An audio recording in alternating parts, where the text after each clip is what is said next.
Yeah, this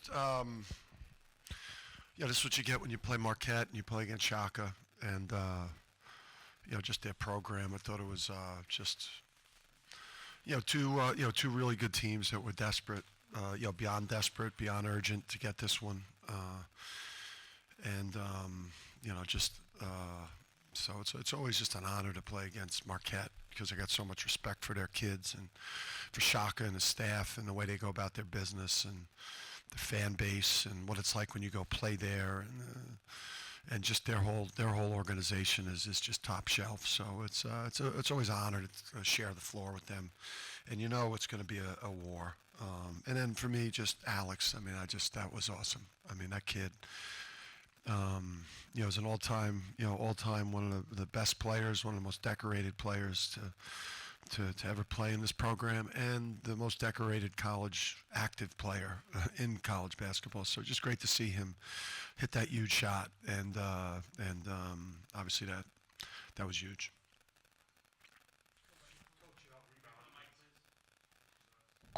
Coach, you out-rebounded him tonight. What are your thoughts on the number of rebounds you had tonight? Yeah, I mean, we're trending that way.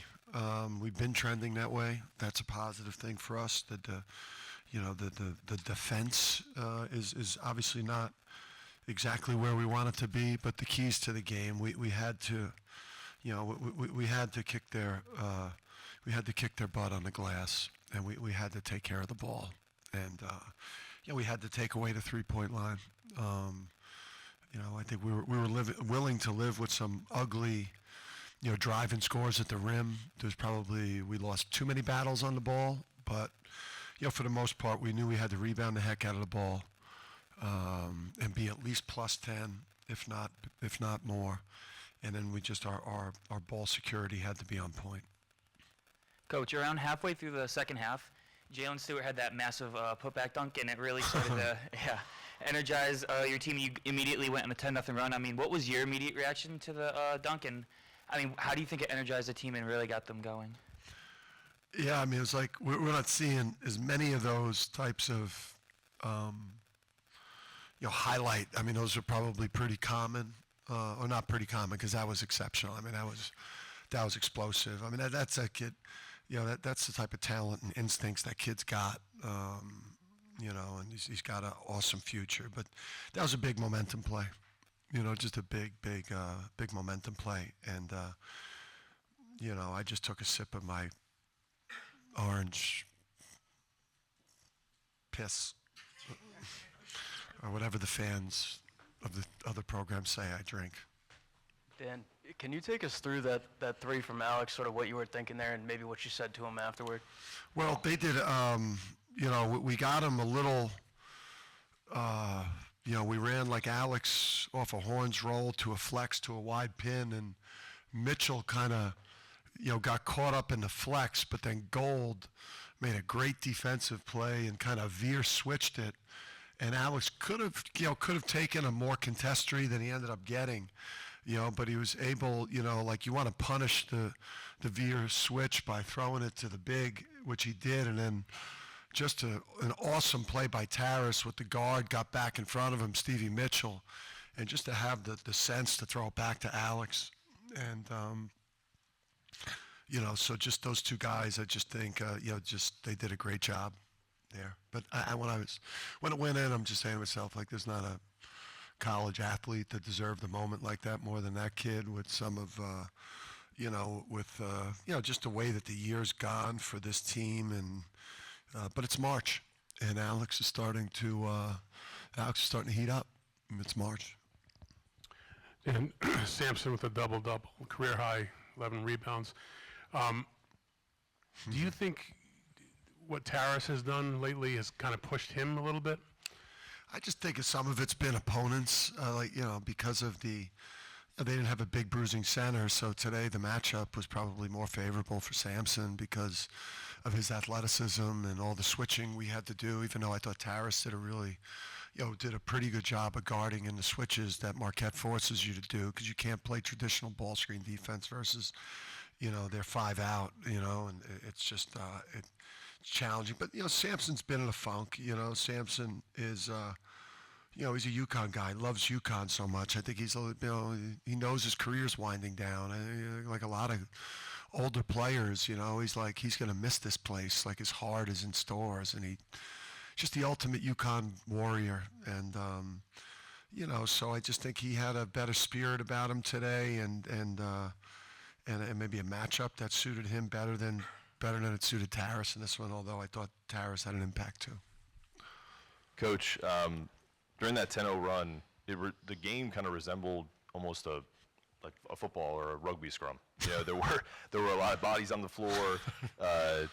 It felt like Jalen's store in that moment kind of utilized what the referees were allowing, essentially, right? You know, the physicality, and that seemed to spark it even more so than the dunk. Can you talk about his impact on the defensive side of the ball? Yeah, I mean, Jalen, you know, really guarded well, you know, while he was in there. I thought, you know, we struggled in some other spots defensively out there. But, yeah, I mean, I don't know that, you know, Big East regular season play is, you know, with our lack of physical strength and having some young bodies out there, that's made it more challenging for us, the way these games get officiated. Obviously, you know, we had no free throws in the first half with how much pressure and how much aggression Marquette brings to the table. You know, obviously that was something I mentioned to Roger and the boys. But those guys are great. I mean, you know, Roger's one of the best to ever wear the whistle, and, you know, Greg's one of the best young refs in the country, and you know, Tony's obviously real good too. So, you know, but we that was a physical battle, and that's not necessarily our game. That's why, you know, I think NCAA tournament play, you know, suits us really well, because we get a little more freedom of movement, because they just don't let people grab you in that tournament. Coach, not to make it too much about Jalen, but he was a plus 14 team best today in only, you know, 7.5 minutes or so. Do you need him to stay in that right mindset? Even if you're only going to play 8 minutes, you got to give us something that could be important going forward. Yeah, I mean, you know, it's you know, Alex was having a real good game. You know, that stretch where Liam was struggling. Obviously, he was struggling offensively. He was struggling a little bit defensively. You know, I'd like to see, you know, he should be at 12 to 15 there. Part of it was him in the first half. He wasn't as ready to go in the first half. And, you know, when you're a bench guy and you come in the game and, like, you're not ready to go, you know, you're going to get a quick hook. I mean, it's just the way it is. So, but then, you know, the second half, I really didn't want to take him off the court, you know, but he was cramping actually in the timeout when we did get him out of there.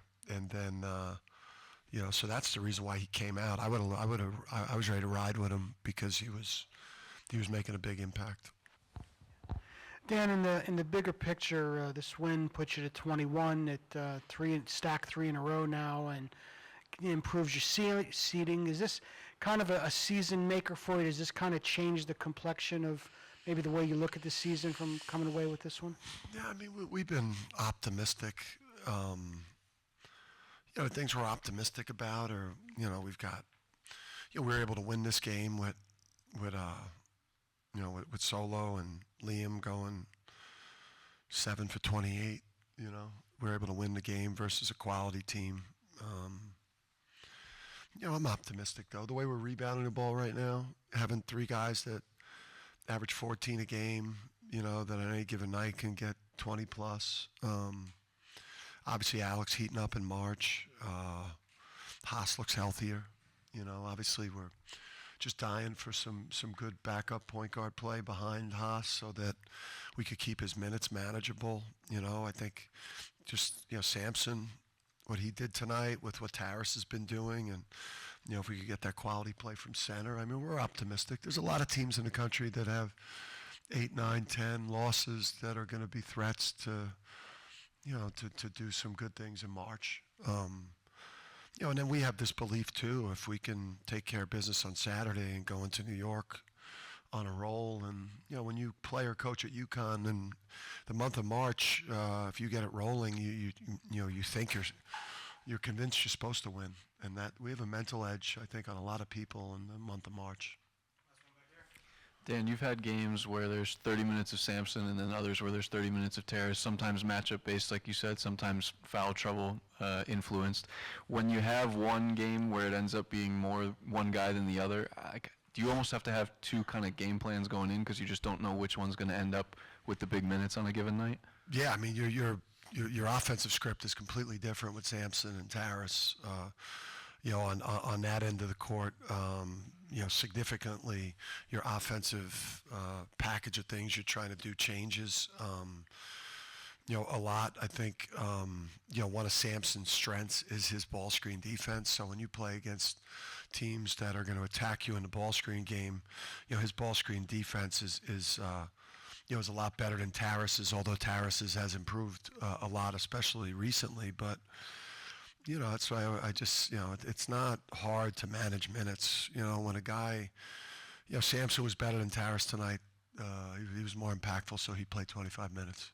Terrace was better than Sampson in the Providence game. He was having way more of an impact, so Terrace played 28 or 30 minutes, whatever. I mean, the easiest job I have as a coach is distributing minutes, and then deciding who to play in our rotation. 8-9 has gotten tough this year because it just, that's been more of a challenge. But the easiest job I got is just who should play. I mean, if a guy's playing like shit, you just want him off the court, and the guy that's playing well, you just leave him on the court.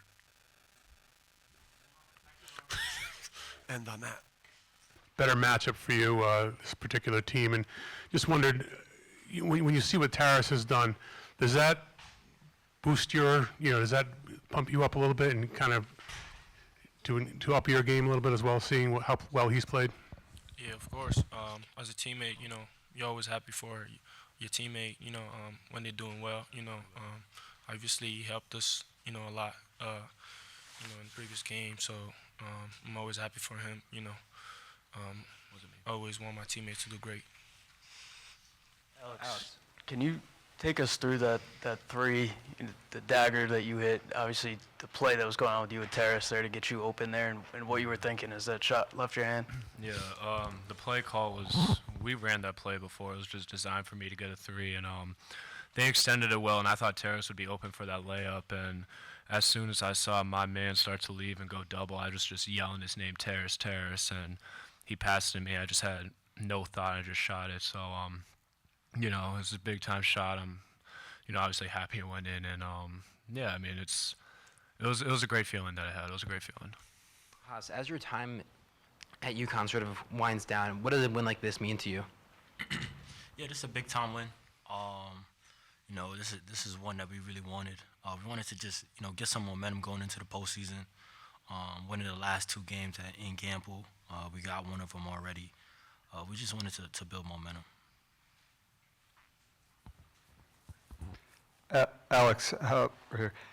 How about the moments that followed the moment that you just described? You make that shot, then you're at the other end of the court. It seems like you're enjoying the moment with the crowd.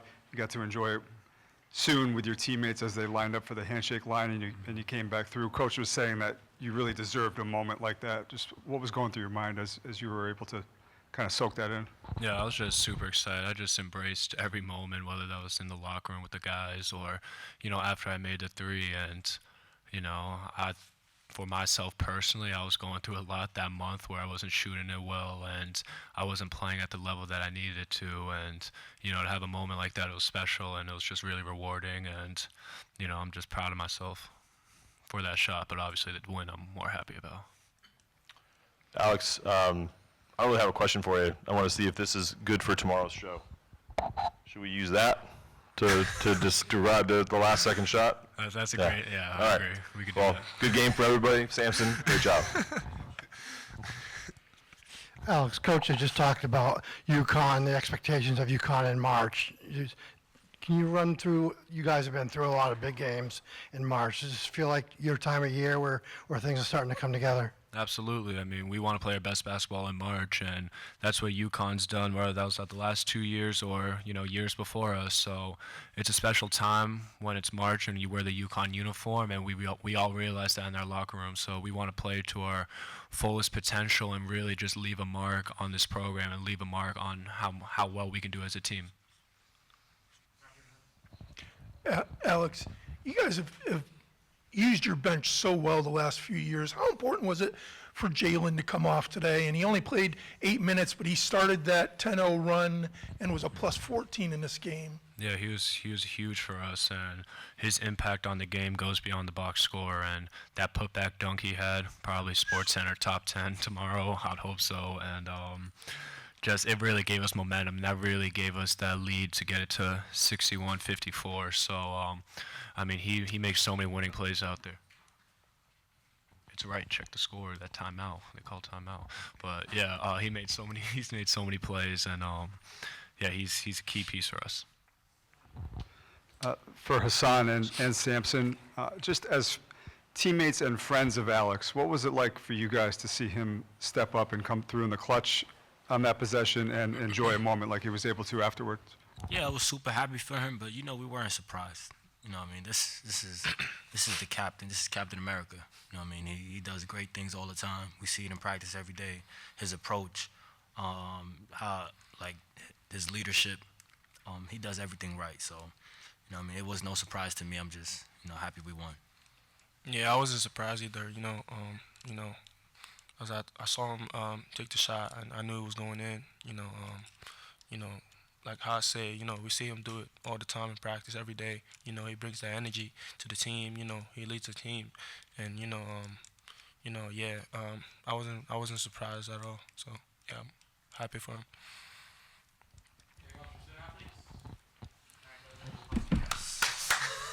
Thank you.